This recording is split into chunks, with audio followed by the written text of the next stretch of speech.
Hi, it's Max. It's another CSR2 video. Today I am here with the C-West Skyline GTR from the Fast and Furious. I like this car. First thing, this is an R34 GTR, the last of the RB26D TT Godzilla generations. It started with the R32 and accumulated in the R34, all of which were not available in the United States. And certainly, as someone who was into import performance cars, it was the holy grail of cars to acquire. Um, I would say most people never had the chance to even see one in real life, much less actually drive one, unless you're overseas. And in the United States import scene, when the Fast and Furious movie first came out, it was at that time a very hot car to see in the movie. This is running a body kit out of C-West Japan. It is tuned, supposedly. I have no idea, but certainly it's all movie magic stuff. Fast and Furious 1 was fun for me. I enjoyed the movie. Certainly the ludicrous speed or warp speed increase when you hit nitrous was laughable, but certainly one of the reasons why the movie is so memorable. That and the fact that it takes some 60 shifts to get to 6th gear. But that all being aside, this is a cool looking car. It's running some quality parts as well. C-West is certainly not a crappy body kit company. It's running HRE wheels. These are forged aluminum wheels. They're very expensive. Usually you'll see them on Ferraris. They're easily $2,000 a piece. And I'm not sure what exhaust it's running, but that certainly looks aftermarket as well. Regardless, how is this car in the game? Well, not too bad. It's certainly able to beat Dyno without any trickery with tunes. I didn't really play with it as far as the tuning side. I just wanted the car and did what I could with it.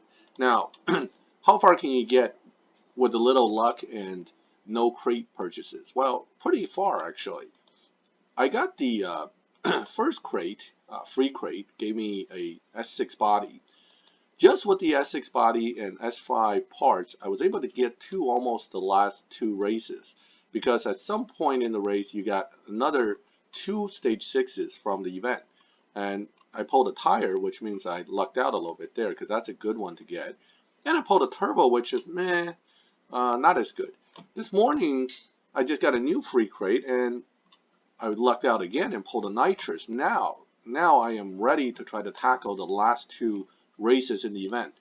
So with full fusion and basically tuned to max evo 1867 in this case for me, I haven't tweaked it more than that. I may be able to eke another point or two out of it with some minor tweaking. Right there, one more point, yay. So 8.556. I recall on Facebook they said the final run is 8.6. This gives me a chance to beat the last two races, which I've been sitting on since the event started. I got pretty far, but I didn't finish. So here we go. It's still showing as hard. It's certainly not easy, but at least I have a chance. So with this car, what I find is that depending on the level of build and tune, it seems 3rd or 4th gear nitrous is the way to go. The other thing is, once you launch, you want to kind of quickly get into 3rd or 4th.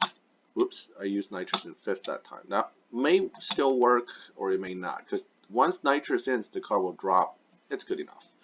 So even at 5th gear nitrous, I was able to kind of get through. Now I didn't beat Dyno, but it's still fast enough to beat the event. So here we go. Get some epic parts. Never hurts to have more. You could save it for the next awesome Nissan that might come around. This is also the first T5 Nissan. That's another part I forgot to mention. That in itself is epic. Always liked the GTR and wanted to see one in T5. I certainly think the GTR is a deserving car to be in T5. It kind of disappointed me to see the 2017 GTR still a T4 car when I think it really should be a T5 car. Maybe not the fastest T5 car, but it deserves a spot in the T5 lineup. So here we go, last race, 10 gold keys. I think from the time, I am confident there'll be no problem to beat this, but you never know, right? You could screw it up. I don't actually read any of this stuff. I just swap my keys.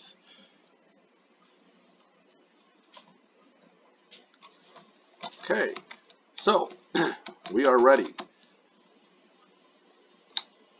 1, 2, 3, 4, nitrous. I used it again in 5th. I don't know, that was kind of bad on my part. Really should be on 4th.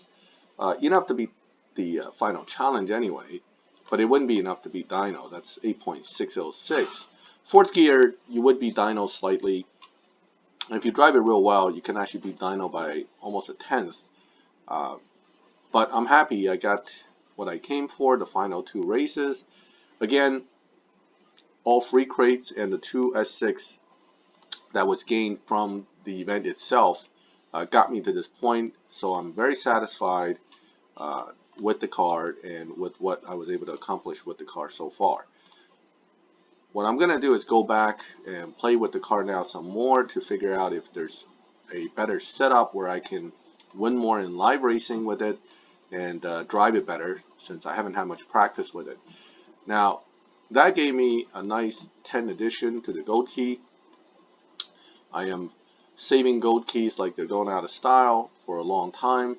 Unless I have to spend them, I don't. But here are my key counts. And this all started off years ago as 0.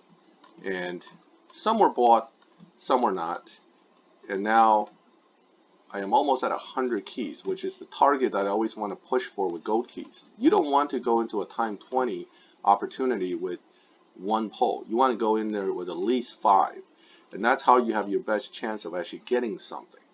Okay, if you have only 1 pole and you're just not lucky, then that's that. If you have 5 poles, that's 5 chances of getting lucky. Yeah, you could get 5 3-star cars, but you know, it's basically stacking your chances, which I like to do. So as you can see, I only got 2 crates out of the Fast and Furious free crates. First one that was free, and the last one that was free I just got this morning. And I was able to make it through the entire event without having to pay for any crates. If you are thinking of this, again, you need fusions. You need some luck with the S6s. The tune is pretty simple and straightforward. The car tunes to max evo as best, and it drives the best when given nitrous either in 3rd or 4th. All the way through as I built the car, basically I ran it with 3rd gear or 4th gear nitrous. 1, 2, 3 nitrous. Okay, now I think I shifted late on 5th, but this car, when it gets to the point where it's at now, the extra grip from S6 tire will cause the speed to actually drop. And that's why you want to. Now, I just noticed my nitrous kept running all the way through the end. I may be able to get away with 3rd gear nitrous and actually beat Dyno. I'm going to try that real quick.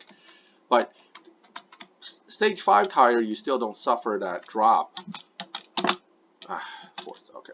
Stage 5, you still don't suffer that drop in the speed when the nitrous ends, with the tires, I mean. If you have stage 6 tire, then it'll start doing that. So the driving and the tuning is slightly different depending on how you tweak it, what S6 parts you have, and certainly how you have it set up with the tire grip. But I really like this car. It's something I'm going to be playing with in live to see how well I can get it. And hopefully it will be able to beat Dyno as it's been doing through the use of just tuning and driving it right. We'll figure it out. There we go. Starting to slowly beat Dyno a little bit. It still has a lot of duration of nitrous because I have it at 7. So I might even try driving it with nitrous outright on 2nd gear to see if it helps any. Again, this is how you figure out a car. You kind of build it, play with it, try all different timing for nitrous, and see where it goes. So right there, I launched on 2nd with nitrous, but I actually let it go a little bit. early on the shift. Didn't seem to have changed much. If anything, slowed down a little bit. So third gear might be the way to go right now with this current setting. Putting the nitrous down doesn't seem to increase the EVO, but it could potentially give you a different result in the actual run.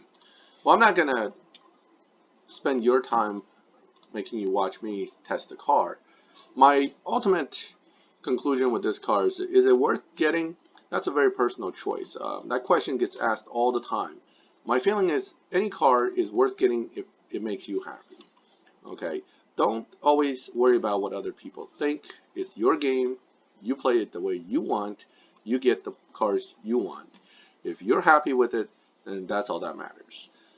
Well, I hope this video was fun to watch. It's not meant to really showcase anything other than the fact that the C-West car can in fact finish the event without purchase crates. Well, if you liked the video, leave a like. Please subscribe to the channel. I will certainly add videos on a regular basis, and I really appreciate you watching the video. Thank you.